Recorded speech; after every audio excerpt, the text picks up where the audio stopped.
ನಮಸ್ಕಾರ. ಧಾರ್ಮಿಕ ಚಾನೆಲ್ಗೆ ನಿಮಗೆ ಸ್ವಾಗತ. ಆಷಾಢ ಏಕಾದಶಿಯ ಮಹತ್ವದ ಬಗ್ಗೆ ತಿಳಿದುಕೊಳ್ಳೋಣ. ಆಷಾಢ ಶುಕ್ಲ ಏಕಾದಶಿ, ದೇವಶಯನಿ ಏಕಾದಶಿ ಅಥವಾ ಹರಿಶಯನಿ ಏಕಾದಶಿ ಅಥವಾ ಪ್ರಥಮ ಏಕಾದಶಿ ಎಂದು ಪ್ರಸಿದ್ಧವಾಗಿದೆ. ಈ ಏಕಾದಶಿಯಿಂದ ಚಾತುರ್ಮಾಸ್ ಪ್ರಾರಂಭವಾಗುತ್ತದೆ. ಈ ದಿನ ಶ್ರೀ ಮಹಾವಿಷ್ಣು ಕ್ಷೀರಸಾಗರದಲ್ಲಿ ಯೋಗನಿದ್ರೆಗೆ ತೆರಳುತ್ತಾನೆ ಎಂದು ಪುರಾಣಗಳಲ್ಲಿ ತಿಳಿಸಲಾಗಿದೆ. 4 ತಿಂಗಳ ಬಳಿಕ ಕಾರ್ತಿಕ ಶುಕ್ಲ ಏಕಾದಶಿ ಎಂದು, ಅಂದರೆ ಪ್ರಬೋಧಿನಿ ಏಕಾದಶಿ ಎಂದು ಭಗವಂತನು ಎಚ್ಚರಗೊಳ್ಳುತ್ತಾನೆ ಎಂಬ ನಂಬಿಕೆ ಇದೆ. ಈ ಕಾರಣದಿಂದ ಆಷಾಢ ಏಕಾದಶಿಗೆ ಹಿಂದೂ ಧರ್ಮದಲ್ಲಿ ಅತ್ಯಂತ ಮಹತ್ವದ ಸ್ಥಾನವಿದೆ.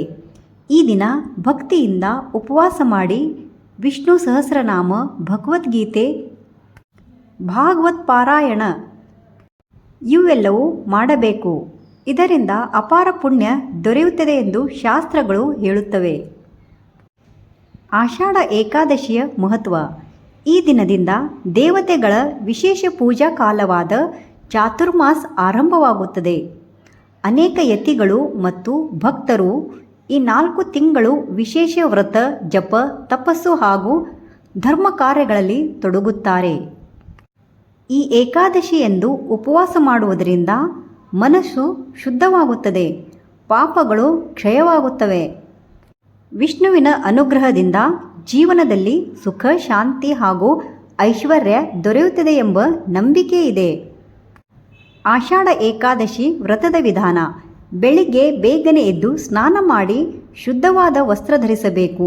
ಮನೆಯಲ್ಲಿ ಅಥವಾ ದೇವಾಲಯದಲ್ಲಿ ಶ್ರೀ ಮಹಾವಿಷ್ಣುವಿನ ಚಿತ್ರ ಅಥವಾ ವಿಗ್ರಹಕ್ಕೆ ತುಳಸಿ ದಳ ಅರ್ಪಿಸಿ ಹಣ್ಣು ನೈವೇದ್ಯ ಮಾಡಬೇಕು.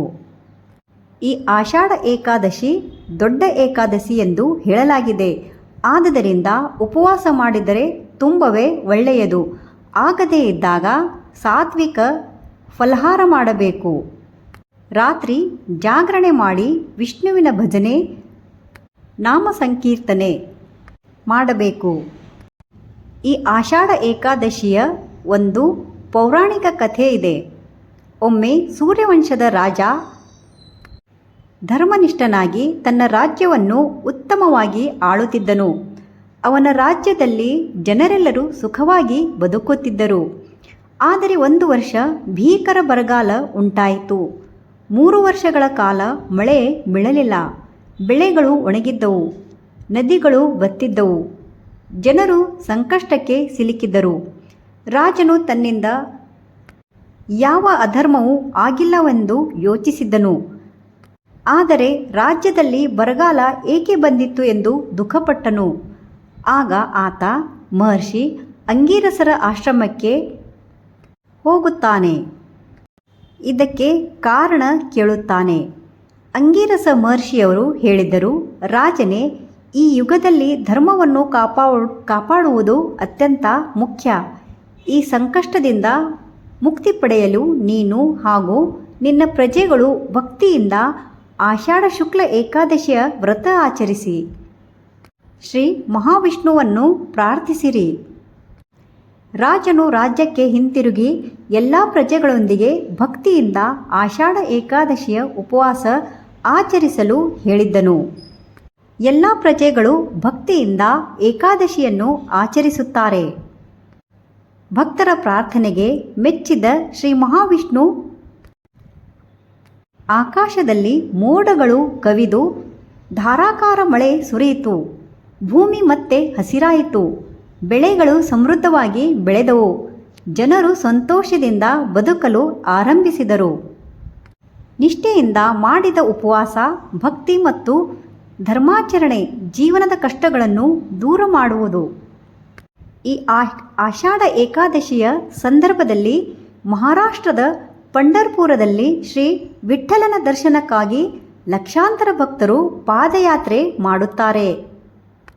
ಸಂತ್ ಜ್ಞಾನೇಶ್ವರ್, ಸಂತ್ ನಾಮದೇವ್, ಸಂತ್ ತುಕಾರಾಮ್, ಸಂತ್ ಏಕನಾಥ್ ಮತ್ತು ಇತರ ಹರಿದಾಸರ ಪರಂಪರೆಯಿಂದ ಬಂದ ಈ ವಾರಿ ಯಾತ್ರೆ ಭಕ್ತಿ, ಸಮಾನತೆ ಮತ್ತು ಸೇವೆಯ ಸಂಕೇತವಾಗಿದೆ. ಭಕ್ತರು ವಿಠ್ಠಲ ವಿಠ್ಠಲ ಎಂಬ ನಾಮಸ್ಮರಣೆಯಿಂದ ಪಂಢರ್ಪುರ್ ಭಕ್ತಿ ರಸದಲ್ಲಿ ತೇಲುತ್ತದೆ. ಆಷಾಢ ಏಕಾದಶಿ ಕೇವಲ ಒಂದು ಉಪವಾಸದ ದಿನವಲ್ಲ, ಇದು ಭಕ್ತಿ, ಆತ್ಮಶುದ್ಧಿ, ಧರ್ಮಾಚರಣೆ ಮತ್ತು ಶ್ರೀ ಮಹಾವಿಷ್ಣುವಿನ ಕೃಪೆಯನ್ನು ಪಡೆಯುವ ಪವಿತ್ರ ಅವಕಾಶವಾಗಿದೆ. ಈ ದಿನ ಶ್ರದ್ಧಾಭಕ್ತಿಯಿಂದ ವ್ರತ ಆಚರಿಸಿದರೆ ಜೀವನದಲ್ಲಿ ಸುಖ, ಶಾಂತಿ, ಆರೋಗ್ಯ ಹಾಗೂ ಆಧ್ಯಾತ್ಮಿಕ ಪ್ರಗತಿ ದೊರೆಯುತ್ತದೆ ಎಂಬ ನಂಬಿಕೆ ಇದೆ. ಧನ್ಯವಾದ. ಶ್ರೀಮನ್ನಾರಾಯಣನ ಕೃಪೆ ನಿಮ್ಮೆಲ್ಲರ ಮೇಲೂ ಸದಾ ಇರಲಿ.